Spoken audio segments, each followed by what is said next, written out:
this for anyone that wants to see it later. But welcome everyone. My name is Jason Jacobson with Propellant Ventures. We are a pre-seed and seed stage fund here in Chicago, focused on investing in, as I said, seed and pre-seed investments across the greater Midwest, primarily in B2B industries such as healthcare, future work, fintech, ed tech, and supply chain. We really want to be bold and invest in some of the companies that are going to power the future. So we're excited about what we're building. We've fit a unique spot into the ecosystem. We're generally the first professional money or close to it for these early stage deals.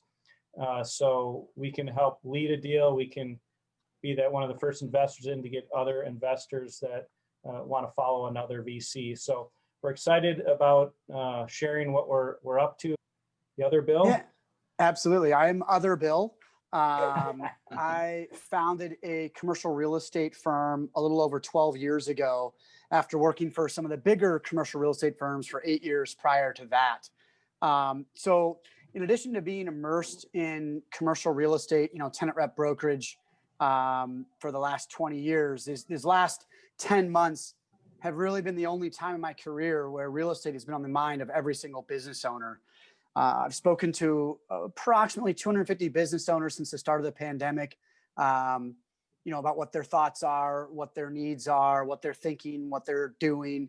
I have been listening in on countless webinars and reading white papers and just continuing to study the commercial real estate market at large. I've been giving presentations to different presidents groups and ownership forums and things of that nature about what's actually happening in terms of vacancy rates and space availability and what we think is going to be happening going forward. So maybe we'll get a chance to address that today. But either way, I'm grateful to be here. I see a lot of familiar faces and a couple of new ones. So thank you so much for having me, Jason. Absolutely. Glad you could be here. The term future work is something new for a lot of people. I mean, some people have never heard of it until this pandemic. And so I think it's a big term in Silicon Valley, pretty common there. So what does the future work mean for each of you, in your respective areas of expertise or knowledge? We'll start with you, Bill H. What does future work mean for you? Yeah, I mean, I think right now the two biggest changes that are going to come to the workplace are, number one, there's going to be a more flexible work from home policy presented by most all companies. But number two, a part that a lot of people don't think about, 20 years, there's going to be essentially more square feet per person when they are in the office. So 20 years ago, when I started in commercial real estate, average square feet per person across all industries in downtown Chicago office space was 470 square feet per person. Fast forward to pre-pandemic, and it was down to 190 square feet per person. So I think there's going to be kind of a different usage in terms of people are going to be spread out a bit more instead of shoulder to shoulder. Apparently, this pandemic has now taught everyone that you can actually catch an airborne disease from someone sitting very close to you.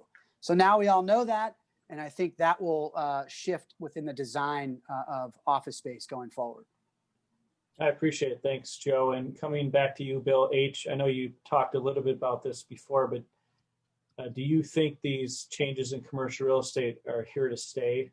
Or do you think there's a short-term adjustment here or a combination? Yeah, I mean, I think to some extent, absolutely. All companies, as Matt Green was talking about, are going to have some form of work from home concession, so to speak, to their employees to help attract and retain top talent. What I think is going to happen with companies that go fully remote or companies that talk about, wow, we can hire employees from anywhere now. We don't have to just hire people locally. There's always another side to the coin, right? And so the fact that a business owner can hire someone from anywhere, they also need to realize that that same employee can work for any company anywhere. And so what is going to result is that people are not going to work for your company because they love the culture and they love their coworkers and they're really just have a lot of sticky features that want to keep them at a company, but rather they're going to work for someone based upon how much money they're making. And I've heard a lot of stories of people have found out that not only was that full-time employee working for them but they're also working for another company. And so the other side of the coin is that, Matt also talked about how these companies are trying to build a top culture that serves to attract and retain top talent. It's extremely difficult to do that in a fully remote environment. It's also very difficult for very effective collaboration. And I know Joe and others are working on great software and technology that will help enable that. But there's a big difference between walking down the hall and asking someone a question or running an idea by someone than it is to email someone and go, hey, when are you available? I'm available tomorrow. I can't do tomorrow. How about, Thursday? Well, you've just lost a couple days, and in a sense, you've lost productivity. And then thirdly, one of the things that we're not really talking a lot about is the knowledge transfer from senior executives down to junior associates. It's very difficult to get that in a remote environment. But what I do see is that there are going to be opportunities for companies to, promote to their workforce that you can work remotely a certain number of days a week.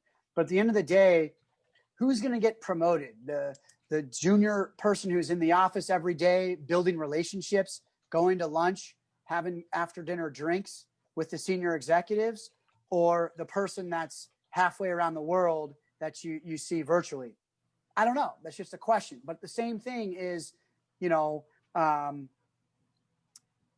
should be posed on what is the other side of the coin to a fully remote workforce and having, people not coming together. And I know the other bill mentioned about work, traveling for work, and how they've been saving a lot of money. And that's true. But I'm going to ask everybody to think, either if you're pitching a deal or you're looking to hire someone, do you hire the person that came to your office, that met you, took you to dinner? You have to build a personal relationship. I mean, I still think that humans, because we're in a pandemic, we have not changed as humans who we are and the certain needs that we have. A lot of humans crave other human interaction. That's kind of what makes us humans, is that we enjoy this social interaction. I don't think that's going to change. And so when big companies or small companies for that matter are looking to hire a vendor, I think more often than not, they're going to go with who they have the better relationship with. And I think it's kind of a given that you're going to have a better relationship with someone that you've seen in person, you've gone to a sporting event with, you've had dinner with, you've had drinks with, versus the person that you've only spoken with virtually. Now, that's my opinion. But everyone, here, if you have the opportunity to pitch a transaction virtually or in person, for, pandemic aside, assume we're all healthy, which eventually we're going to move past this pandemic. And there's going to be a lot of things that we've changed because of the pandemic that I believe we will revert back to post-pandemic. And I think doing business in person with people that you have a relationship with, is something that's going to stick around. Right. That's great. Well, I've got a question for you, if you don't mind. Of course. We as a early stage company, we have a Regis membership, which we find very flexible. What is your take on all those WeWorks and Matters and all that sort of are those sort of taking a hit, or will they return in kind? Yeah, it's a great question. So first of all, what I want to tell you, just a side tip, check your termination clause, because at Regis, you have to notify them a certain amount of time before you terminate. Otherwise, they automatically renew you for the same term you had. That's just Regis in particular. But in general, the Brits. What's that? The British. They're like that. You got to read the fine print. Yes. But, in general, my belief is that the shared space environment had been drastically oversupplied. Regis has been around for decades and decades, so shared space is not a new concept.